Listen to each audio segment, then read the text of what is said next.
Sports Beat Live off-season edition. We don't have a sponsor attached to us, but we do have Vahe Gregorian coming on here. Vahe, good morning, my friend. How are you? Good morning, guys. Hope you're able to get out of your driveways and stuff like I got to do today. Yeah, speaking of which, we're going to have to get you out of here shortly here, but we'll take care of that in a few minutes here. Sam McDowell also joins us. Sam, how are you? Doing well, guys. Ready to roll. Ready to roll indeed. Hey, we're 3-4 days after the Chiefs' disappointing 27-24 overtime loss to the Cincinnati Bengals in the AFC Championship game. Of course, we've had an opportunity here to digest what happened. Vahe, let's start with you. What stands out to you about that game, and what was your biggest takeaway from that loss? Well, I'd say digesting what happened still makes my stomach a little disagreeable. It was a lot of the same things in the moment are still the things that stand out. Maybe even magnified now. I think we'll always remember the two end of half possessions. And I think that the inability to put them away is the thing that's kind of lingering with me now too. So that's it. I mean, I think we all know Patrick's a prodigy, but and that it's, this game wasn't purely on him in any way, but he is the guy who can influence the game the most. And there's an element of his game that needed to be better on Sunday. And that's, I think, going to be as important for his offseason as any of the physical work he does. We know he's relentless. We know he'll be working really hard, but there's got to be, I think, a little rewiring of how he looks at risk. He's not reckless, but he wasn't cautious enough. Sam, what about you? Yeah, I think Vahe summed it up well. I mean, you don't place the game on one person, especially the person that got you this far to begin with. But Brett Veach said, I think his quote was, we picked a bad day to have a bad day. Patrick Mahomes picked a bad day to have a bad day to have a bad half. I think it's still just so startling how different the first and second halves were. And I think the second half is a reminder that for all the progression that Patrick Mahomes had made and the area of patience, just taking what the defense is giving you, it was a reminder that that's always going to be part of the equation with him, because that's not the way he was taught to play the position. And it's the way he was taught to play it this year. And, by the end of the year, he was excelling at it. I mean, the Buffalo game, you look back and he did not throw a pass that traveled 20 yards, and he was fine with it. And I think when things did not go well on back-to-back drives, those back-to-back drives being the end of the first half, the start of the second half, that suddenly you saw him not take what's there and want to find something bigger downfield. And that didn't always mean that he threw a pass, that he threw some careless pass. But it did mean that when you go back and watch the film, there's some openings there that he does not throw. Yeah, and when I think of this game, I think it captures what the 2021 season basically was. We had a team that's used to starting fast, and then all of a sudden, they're 1-2, and then they're 3-4, and then they finally put their foot to the pedal and got to where they were to get to the playoffs. But if you could look back at the 2021 season, Vahe, what stands out about how that year went? And if you had to attach a theme to it, what would it be? Well, I've never been on the Hulk roller coaster ride that McCole Hardman described so vividly, and I wish I could just cue up the clip of him talking about it. He was talking about it in the context of that Bills game, and the description was so good about it. I think the thrust of it to me was, you think one thing's set and then another thing happens, basically, and it just kept going that way. I think that 3-4 start in hindsight was pretty shocking. I mean, it was pretty shocking at the time, but I think also all of us understood that the nucleus of this team was still here. There was every reason to think that beneath whatever was going wrong, that they could certainly be a viable contender still, and that proved true. But they couldn't they couldn't stay consistent when they had to. That sounds funny. They won 11 of their last 12 before the Bengals game, but when they were called on to just stay in the mode that was getting them there, they couldn't do it, right? And again, I don't want to lay this all at Patrick, but it is a little emblematic of how this went, So I guess the signature on it is, really great disappointment. Really great disappointment. We're seeing that. We see Paul's comment on the screen. Sam McDowell examined how this fits in with all the other haunting postseason losses and made a case for this being the worst for a lot of reasons. And I think it needs to feel that way. This was a team that was absolutely capable of winning the Super Bowl. I think that we all think probably would have won the Super Bowl if it had gotten there. And, a fatal two halves against Cincinnati, but really the one half is the only one that mattered. So anyway, that's more than you wanted me to say, Herbie, but that's the mouthful that came to me. No, but you know what? I wanted that thought from you because, you had that view as a columnist. So that's actually a good insight in what you're thinking. Sam, when you look back at the 2021 season, we're close up there in the press box. We've seen it all. We covered this team throughout training camp. The optimism coming into this year. How do you capture the 2021 season? Well, I think you asked us something along these lines after Sunday, and I'm going to use the same word. It was a turbulent year. I mean, we expected that this would be sort of the smooth sailing that they'd had the past couple of years. I mean, let's face it, 2020, they basically lost one game before the Super Bowl with their starters. So I expected something similar this year, knowing that they would have to deal with the way that Tampa beat them last year, knowing that was going to be a year-long project, but they had the whole offseason to prepare for it. And I was surprised that it got them in the way it did over the middle of the season. But they figured it out. They figured out a plan B to the way teams were attacking them. And then I think that's probably what's most disappointing about the way they lost that Bengals game is I realized that the Bengals rushed 3, and that was something a little bit new, but it's a new wrinkle based on the same sheet of music. So it should not have taken them by too much surprise the way the Bengals were defending them. And so I think what's particularly disappointing, if you're the Chiefs, is that you played against something similar all year long, and you figured out a way to beat it. And for that to be what got you in the end, like I said, I think that's the most disappointing part for the Chiefs. I think of this year as somewhat of a missed opportunity. When you think of week 2, week 3, their losses against the Ravens and the Chargers, they lose that because of turnovers. You think back to week 17's loss against the Bengals. Not only did they lose the game, they lost the inside track to the number 1 seed in the postseason. So they should have been off, maybe they get a chance to re-energize, etc. And then the missed opportunities once again against the Bengals, the opportunity to go to the Super Bowl, which of course they're now going to be watching from home, sort of like us. We had tickets to go out there, but this was a complete missed opportunity for them. Vahe, how much do you agree with that?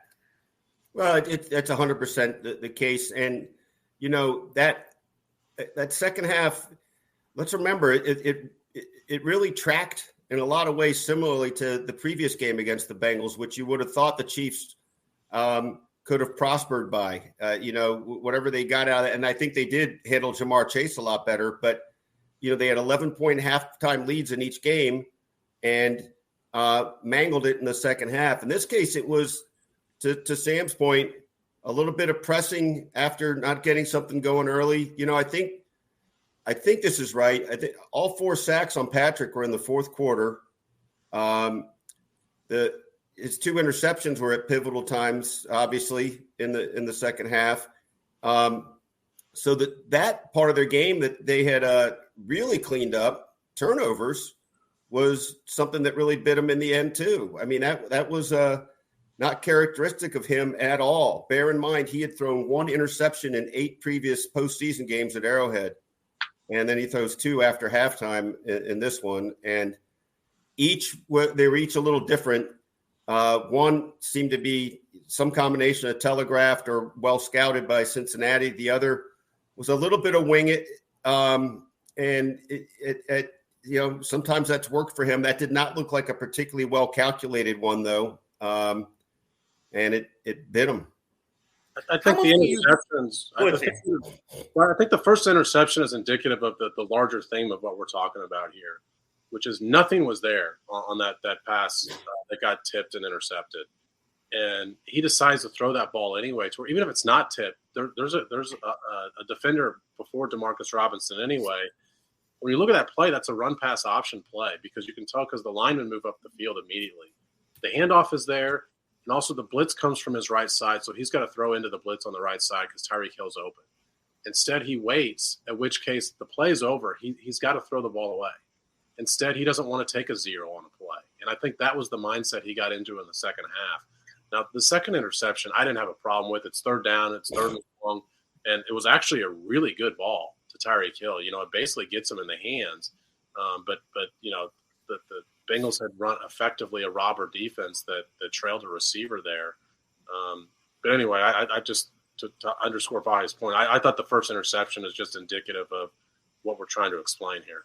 And look, you guys could correct me on this, but I think the another key play, the last play of the first half to Tyreek Hill is basically a mirror in mentality to that, where Patrick, I believe, needed to see that there was nothing there, dump the ball, salvage the field goal, and then try to make something out of nothing that was really nothing. There were no good odds on that pass over there to Tyreek. I understand he can make a lot of things happen, and maybe he could have scored, but that was a complete maybe, not a high percentage move at all. Vahe, as you get ready to take off here, I know I want to come to you on this one. We're spending time talking about Patrick Mahomes, and Chiefs general manager actually used the word something I'm paraphrasing here, exercising demons, so to speak. And you wrote a column on that. What did he mean by that? And what does Patrick need to do during this offseason to work with those, quote, demons?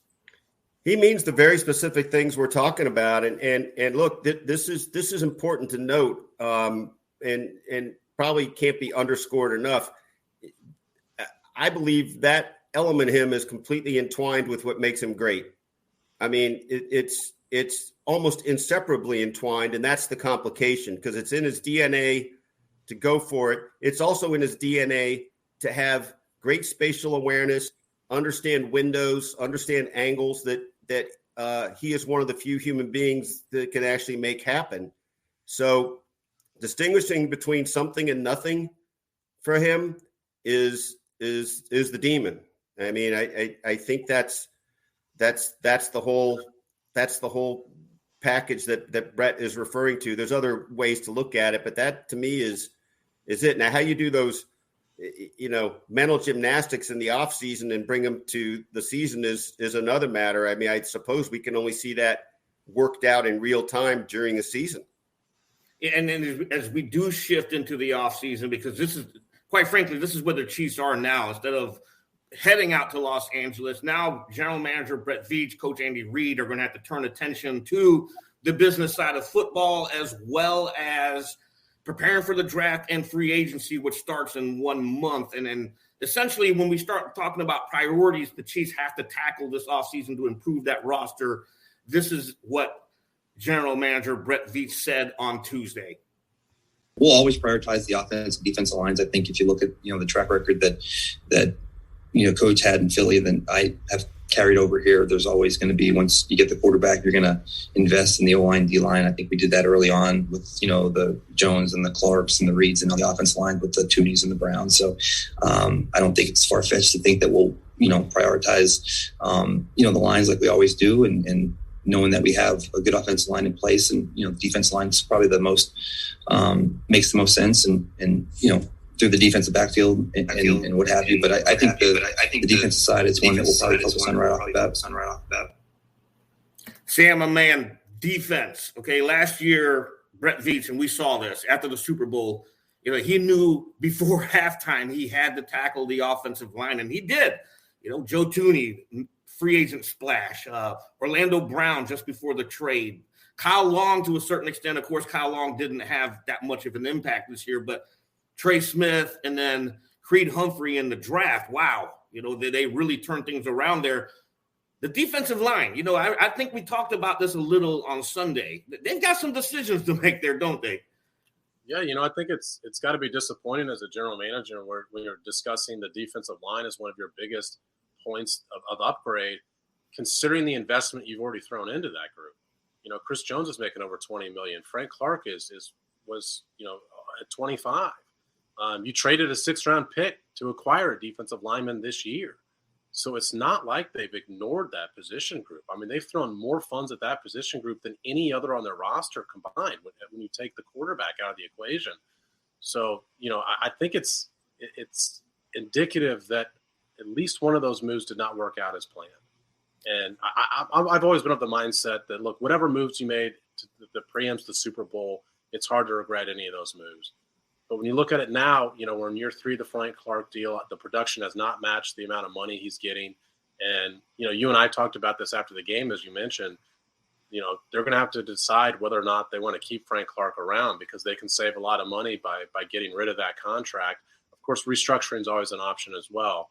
But I thought that Brett Veach saying they really need to address the offensive line telegraphed their thinking there a little bit. You mean defensive line, right? Defensive line, yeah. Yeah, and you bring up a good point here because Frank Clark is scheduled to count, I believe, $26 million against the cap this year. The Chiefs could save $12.7 million with a release. But they also have other issues here. Melvin Ingram, who turns 33 in April, he came here on a 1-year deal following the trade with the Steelers, 4 voidable years. So essentially it is a 1-year deal. Jaron Reed came here on a 1-year deal. Derek Nottie, we're just highlighting why this is an issue here. Derek Nottie on a 1-year, his rookie contract expired. Alex Okafor, 1-year deal. So when you think about this defensive line, they only got Chris Jones, Joshua Kando, who am I forgetting here? Mike Dana. These are the guys that are still coming back on their rookie deals with the exception of Jones. So defensive line is a massive issue. How can they address this? You've got the coming months here. Who would you think, free agency, who makes sense to bring back and who makes sense to actually go out there and get? Yeah, it's interesting because Brett Veach's comments were focusing on the depth of the defensive line. And 2 years ago, that comment makes a lot of sense because of remember all the injuries they had for that Super Bowl team? They had to bring in Terrell Suggs late in the season because of all the injuries they were facing. This year, they were relatively healthy with that group. So it's not like they didn't have depth because they had injuries. And, hey, the starters were good, but they just needed to get better depth. So part of the reason he's saying that is because of all the guys you mentioned that, are on expiring deals. And so you're just going to have to backfill those. I thought that Brett Veach indicated that Melvin Ingram might be retiring, and that's the decision that Melvin Ingram has to make. And they don't have that answer yet because Melvin Ingram hasn't provided that answer yet. But they feel like if Melvin Ingram wants to come play another year of football, he's going to want to come play in Kansas City. And we saw that he was a good fit. So that's part of the equation. What you're going to do with Frank Clark is part of the equation. But, most of the defensive line equation is just about improving the defensive line. The Frank Clark equation is that could affect the rest of your roster because that money you just mentioned, Herbie.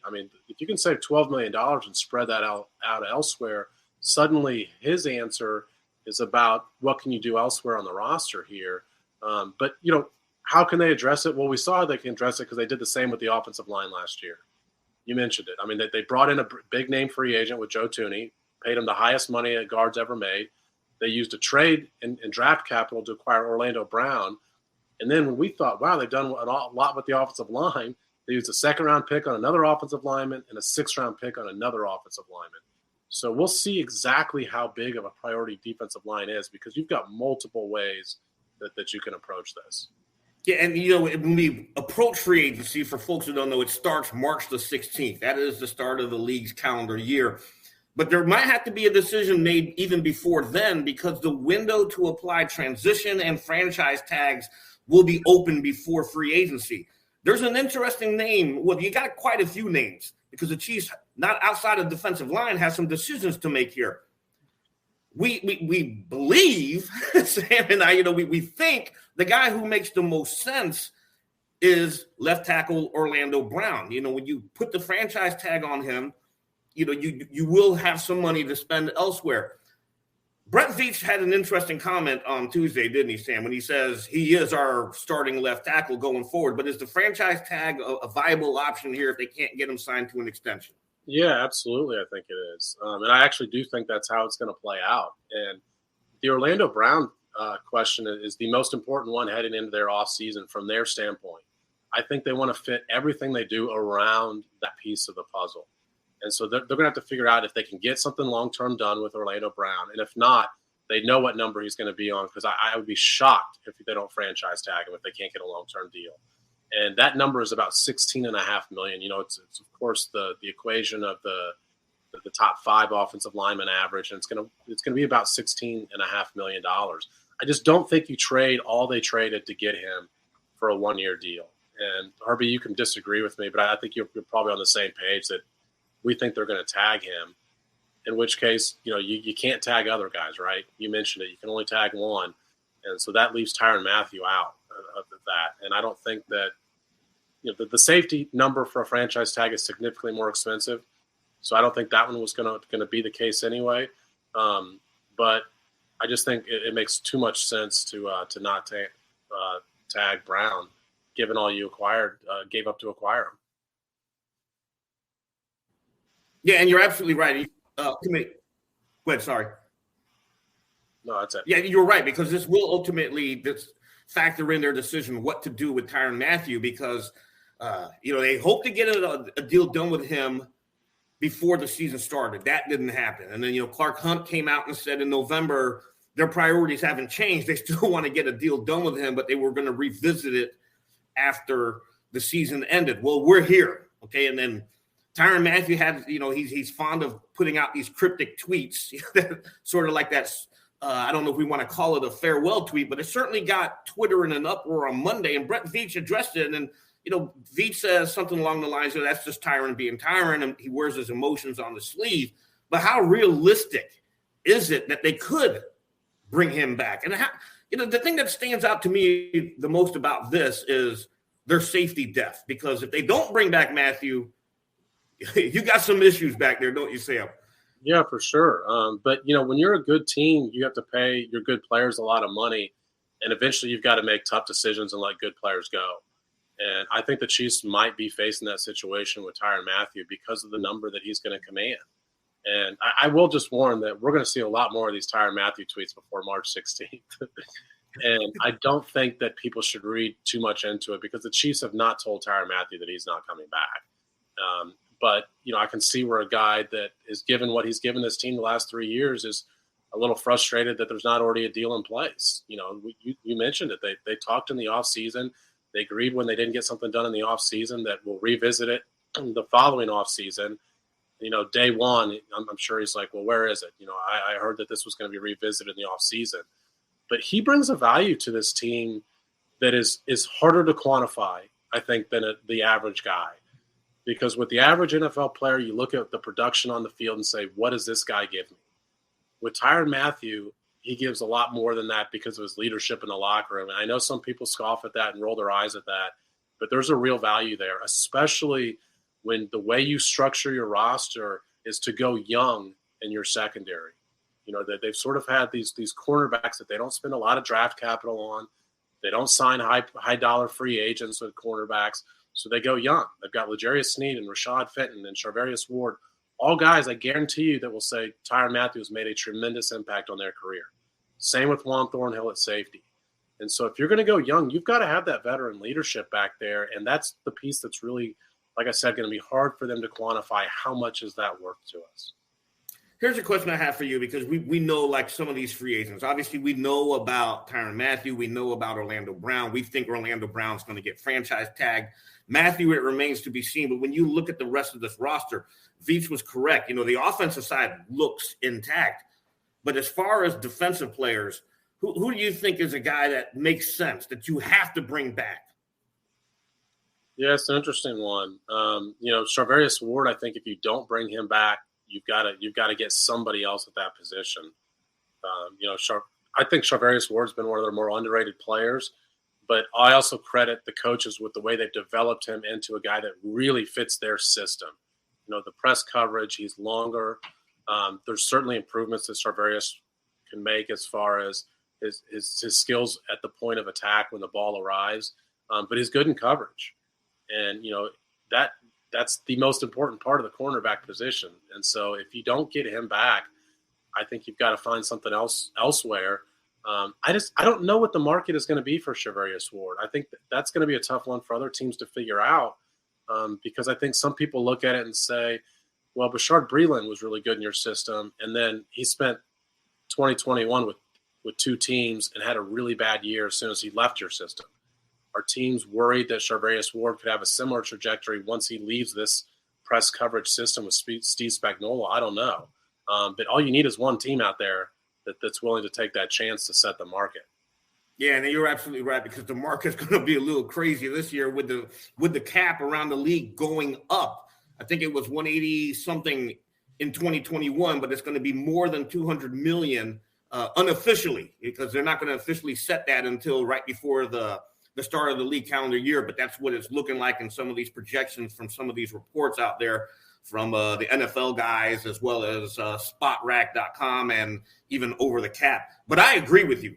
Ward is a guy that's going to be very interesting if he hits the open market. But for the Chiefs' point of view, I think what people have to remember towards the end of the year, Steve Spagnuolo trusted Charvarius Ward enough to be the guy who travels with a team's top wide receiver, meaning no matter where that guy lines up, Ward is following him. So Ward is a guy I think that they need to bring back as well.